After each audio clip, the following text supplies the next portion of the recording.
Well, morning everyone. I'm back from my trip in the Cotswolds, so I thought I'd just run over a few of the paintings that I actually did, give you some idea of roughly how I painted them, and just take a brush out the bag there.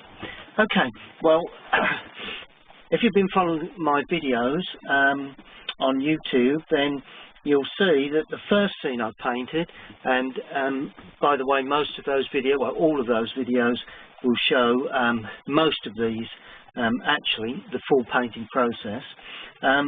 This is the first one I did, was travelling down there, and we come to the lovely village of Oxenton, and we thought we'd have a picnic before we moved into our accommodation, and we went down this lane and found this lovely old church. So decided that after I had lunch, I would put that down onto watercolour paper. You'll see in the video exactly how this was done. It was a lovely composition, a very interesting church, in as much as we've got the Cotswold stone and a lovely porch area. We've got some gravestones in the foreground, and the good thing about this was it was the right time of day. The sun was coming from the right, trees on the right just casting shadows across the foreground and across the porch, so consequently we got our lovely tones where the buttresses stand away. They were in sunlight, but I caught it just right when the sun had hit the front, but hadn't quite covered those buttress up, those left-hand buttresses up. So consequently, they were in sunlight, and obviously the sun moved as I painted, but I memorised that, and that one came off particularly well. A simple sky, purely because the church dominates. Soft background, wet into wet. Put onto rough colour, and then once it's completely dry, the first washes, then I started to tint in the more stronger colours, leaving, you know, it's always interesting, you know, if you want to paint looser, leave some little patches of white here and there, you know, particularly on top of those gravestones, you know, and on top of the grasses there, you know, all of those little patches of white. As you paint, you learn how where to leave them, where to paint over them, really. And lovely foreground shadow, nice bit of green in the foreground, and I used a purpley blue shadow, which I thought worked quite well. So that was the first one of my trip. Next, well, actually, I think this was the same day. Once we moved in, I decided, may need to hold that a little closer, to get my little sketchbook out and produce this building that was across the road. It's a farm track, really, to our accommodation, and all it is a line and wash, produced with a fine nibbed pen to start with, and then quite a thick nibbed pen to put in some of the shadow work, and then washed over with colour. And I think that does show you, you know, and that can be done in a matter of 20 minutes, half an hour, quite easily. No pencil work, straight in with the ink. It gives that looseness and freedom about it. Some lines, if you look closely, you know, don't really need to be there. But of course, when you're doing these quick sketches, it doesn't really matter, and it produces a lovely, lively little study. And then we wandered off into the village that the next day, that morning, and there was a cricket match going on, and so I got my little sketchbook and some drawing materials. So I did the same line and wash for this scene, and the figures stood out against a dark background. It's one that I would like to paint a larger version of that one day, but that's the edge of the cricket pitch there. Quite a lovely little village, Woolstone. Well, it's actually Godrington, the village where the the cricket match was going on. And a few days later, another little line and wash of the accommodation where we stayed.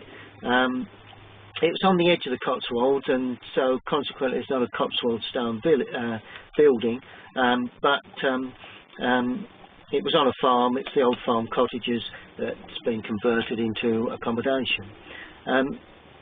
As I say, line and wash, quite a good thing to do. So any of you that are looking to,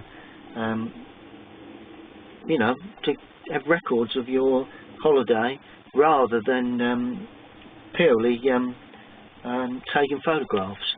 So that's that. Then we moved into a couple of days, the next day on the Monday, went into the village of Stanton. Now this is really a typical Cotswold stone village, and it really does appeal to me.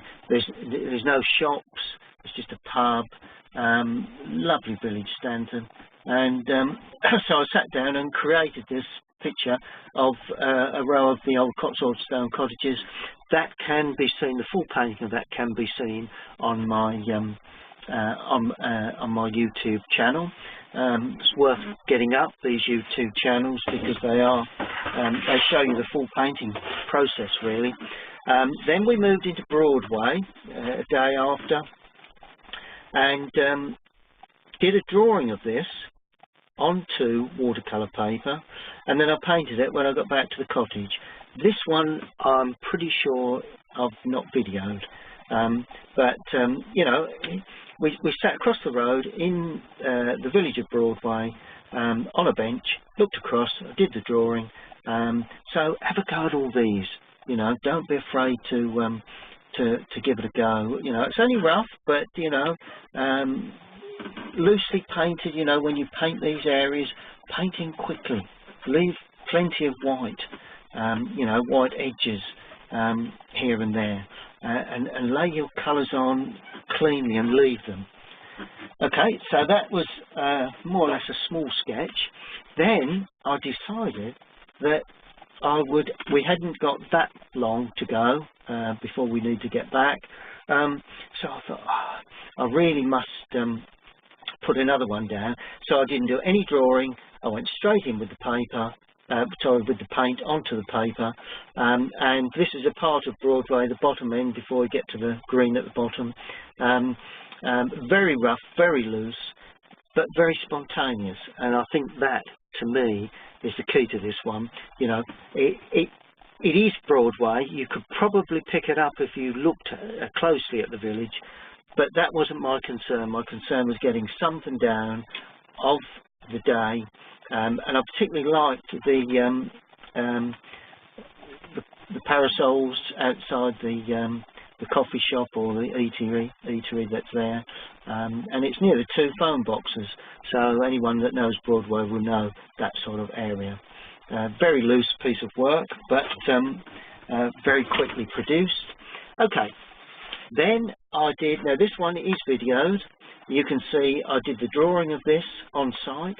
It's the top end, I think it's the south-east side of the Broadway, and I came across this lovely old row of cottages that go into a bigger building further up, but I decided to just hone in on the left hand side. This is on YouTube, and I explain that the drawing is done outside, on site, then we go back to the accommodation and produce the painting. That is all videoed, so please have a look at my YouTube channel to see all these videos.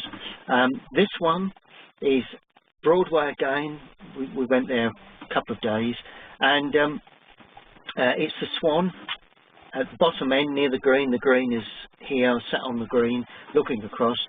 I did a line and a drawing, and then when I got home I put the washes on, and that is on my video channel too, so you'll be able to see how that one's painted. And finally My last one was this larger one, and it's looking from the grounds of the cottage we stayed in across to Cheltenham. I think you'll find Cheltenham is in the distance there, which we can't see.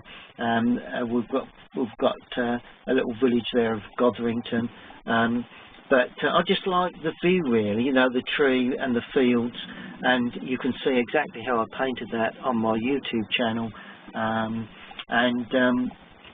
It's the last one that I painted on the last day before we came home, and I thoroughly enjoyed the trip.